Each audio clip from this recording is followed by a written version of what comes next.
اعوذ باللہ من الشیطان الرجیم بسم اللہ الرحمن الرحیم سورت الحج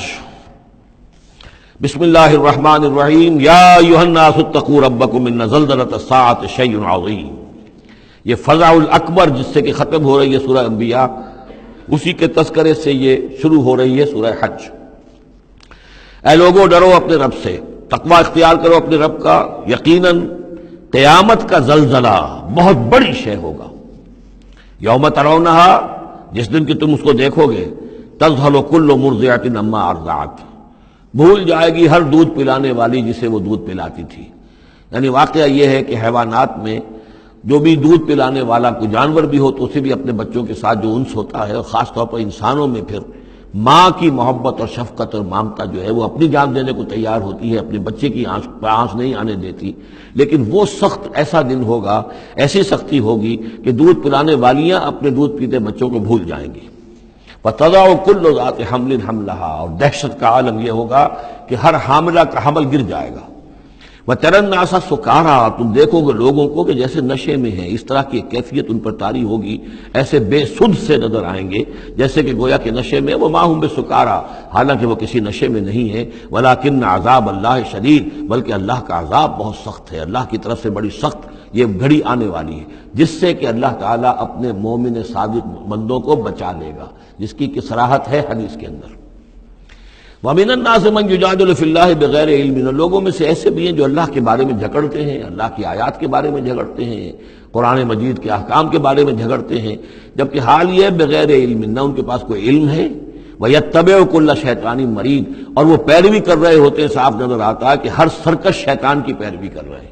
ان کے عمل کو دیکھو تو مغرب کی نقالی کر رہے ہیں، ان کی ہر ایک چیز کی جو ہے انہوں نے اپنی زندگی میں اختیار کی ہوئی ہے، پورا جو ہے مغربی ان کے اوپر تہذیب کا غلبہ ہے، ساری اقدار، لیکن باتیں بڑھائیں گے قرآن کی طرف سے اور حدیث کی طرف سے، اور انکار حدیث ہے اور فلاں یہ ہے، اور قرآن کا تو نتیجہ یہ نکلتا ہے، وہ نہیں نکلتا ہے، اور یہ اجتہاد کیا جانا چاہیے، اور قرآن مجید جو ہے یہ تو اب کتاب جو ہے موسیدہ ہو گئی ہے۔ یہ باتیں بھی کہی گئی ہیں کہ کوئی ایسا بھی ہمارا جو نظام ہونا چاہیے اجتہاد کا جو قرآن مجید کو بھی اوور رول کر سکے۔ یہ باقاعدہ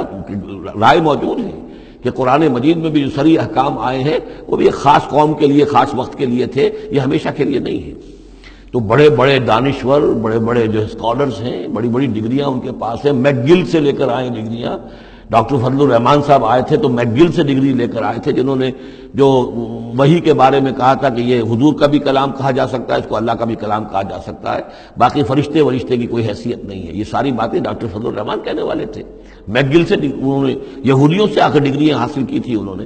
اور انہوں نے جو بھی بہت سے اور دانشور بہت سے موجود ہیں اس وقت دنیا میں کہ جو ویسے سمجھے جاتے ہیں کہ بہت وہ اسلامی اسکالرز ہیں، ٹاپ کے اسکالرز ہیں، وائٹ ہاؤس میں بھی انہیں طلب کیا جاتا ہے۔ یہ جو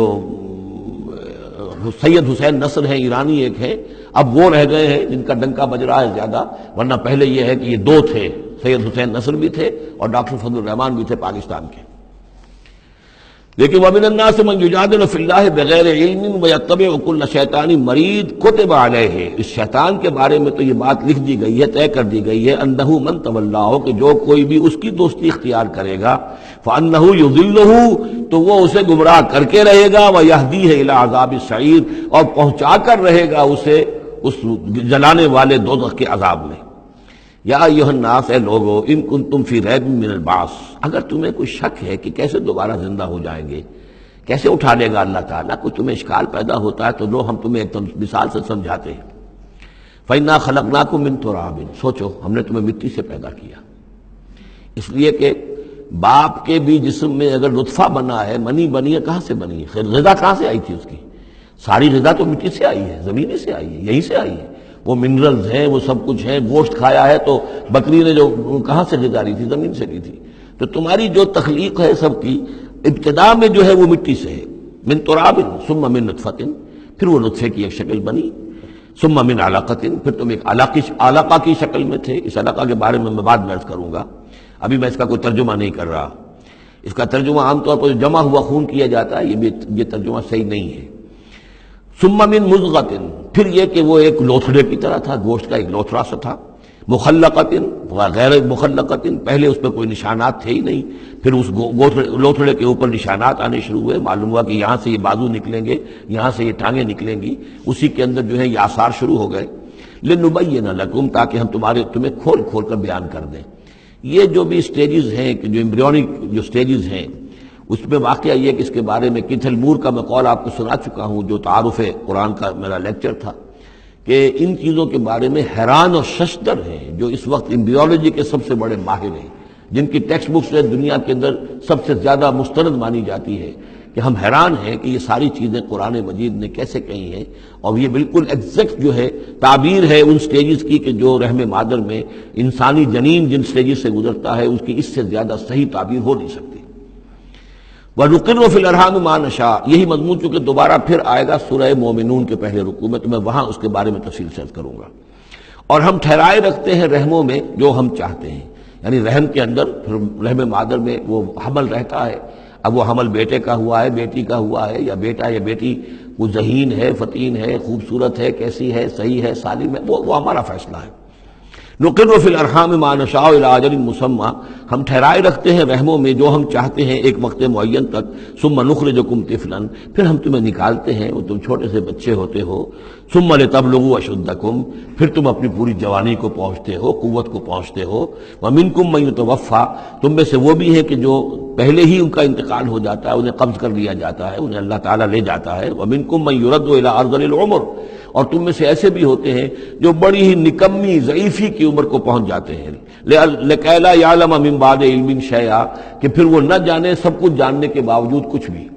بڑھاپا آتا ہے تو ایسا آتا ہے، ڈیمنشیا بھی ہو جاتا ہے، ساری ذہنی صلاحیتیں ختم ہو جاتی ہیں، یادداشت زائل ہو جاتی ہے، پھر بچپن کی عادتیں عود کر آتی ہیں، لِكَيْ لَا يَعْلَمَ مِن بَعْدِ عِلْمٍ شَيْئًا، پھر یہ صورت بھی ہو جاتی ہے۔ یہ ارذل العمر ہے جس سے کہ حضور صلی اللہ علیہ وسلم نے اللہ کی پناہ مانگی ہے کہ اللہ اس سے پہلے اٹھا لے، اس سے پہلے کہ انسان اس کیفیت میں آ جائے کہ جس کا نقشہ یہاں کھینچا جا رہا ہے، لِكَيْ لَا يَعْلَمَ مِن بَعْدِ عِلْمٍ شَيْئًا۔ بڑا سقراط تھا، بقراط تھا، کچھ تھا، لیکن اب کیا ہو گیا ہے اس کو دیکھیے۔ وَمِنْكُم مَّن يُتَوَفَّى وَمِنْكُم مَّن يُرَدُّ إِلَىٰ أَرْذَلِ الْعُمُرِ لِكَيْ لَا يَعْلَمَ مِن بَعْدِ عِلْمٍ شَيْئًا وَتَرَى الْأَرْضَ، اب ایک تو نقشہ کھینچا انسانی زندگی کا، اس آپ مٹی سے چل کر تم کہاں سے کہاں پہنچ گئے، پھر فوت ہو کے پھر مٹی بن جاتے ہو۔ یہ جس کی یہ قدرت ہے، جس کی یہ خلاقی ہے، جو اس سارے نظام کو لے کر چل رہا ہے، تمہیں اس کے بارے میں کوئی شک ہے؟ اس کی قدرت کے بارے میں کوئی تمہیں یہ شبہ وارد ہو سکتا ہے کہ وہ دوبارہ پیدا نہیں کر سکتا؟ اچھا ایک اور مثال لے لو، وَتَرَى الْأَرْضَ حَامِدَةً، تم دیکھتے ہو زمین کو کہ پڑی ہوئی ہے، بے آب و گیا، خشک اور ویران، کئی زندگی کے آثار نہیں۔ فَإِذَا أَنزَلْنَا عَلَيْهَا الْمَاءَ اهْتَزَّتْ وَرَبَتْ، پھر جب ہم اس پر پانی برساتے ہیں تو وہ تازہ ہو جاتی ہے، اہتزاز، اور وہ اس میں جنبش ہو جاتی ہے، اہتزت۔ یہتزو جو آیا یہ لفظ پہلے ہم پڑھ چکے ہیں کہ جب حضرت موسیٰ کا عصا زمین پر انہوں نے رکھا تو وہ تو اب ہلنے لگا، حرکت کرنے لگا جیسے کہ سانپ حرکت کرتا ہے، تو زمین میں بھی حرکت پیدا ہو جاتی ہے، اس لیے کہ اب جو کونپلیں نکل رہی ہیں وہ حرکت کر رہی ہیں، وہ ادھر ادھر جو ہے، جو پہلے زمین پڑی ہوئی تھی ساکن، صامت، ساکن، بے آب و گیا، خشک، لیکن اس کے بعد اہتزت، اس کے اندر ایک حرکت پیدا ہوتی ہے، وہ ربت، وہ ابھرتی ہے، گویا کہ جیسے وہ گھاس یا سبزہ اوپر اٹھ رہا ہے، اور جیسے کہ فصل گویا کہ زمین اٹھ رہی ہے، وہ اٹھتی ہے، ابھرتی ہے، وَأَنبَتَتْ مِن كُلِّ زَوْجٍ بَهِيجٍ، اور ہر طرح کی قسم کی تر و تازہ چیزیں جو ہیں وہ اگا دیتی ہے زمین۔ تو ذرا سوچو، زمین مردہ تھی، اللہ نے زندہ کر دیا۔ تمہارا اپنا معاملہ یہ ہے کہ مٹی سے لے کر اور تمہارے ایک انسان پورے بننے تک، یہ پھر کیسے شک کرتے ہو؟ تمہیں اللہ تعالیٰ کی قدرت میں بھی کوئی شک نہیں ہونا چاہیے۔ یہ تمہاری زندگی کا سائیکل چل رہا ہے اور یہ نباتاتی سائیکل چل رہا ہے ساتھ کے ساتھ، یہ چند مہینے کا ہوتا ہے، یہ تمہارا جو ہے یہ 60 70 80 برس کا ہے، اس کے علاوہ تو کوئی فرق نہیں۔ ذالک بان اللہ هو الحق، یہ اس لیے ہے کہ اللہ تعالیٰ الحق ہے، اس کے حق ہونے میں، برحق ہونے میں کسی شک و شبے کی گنجائش نہیں۔ وَأَنَّهُ يُحْيِي الْمَوْتَىٰ، اور یہ کہ وہ مردہ کو زندہ کرتا ہے، مردہ کو زندہ کرے گا۔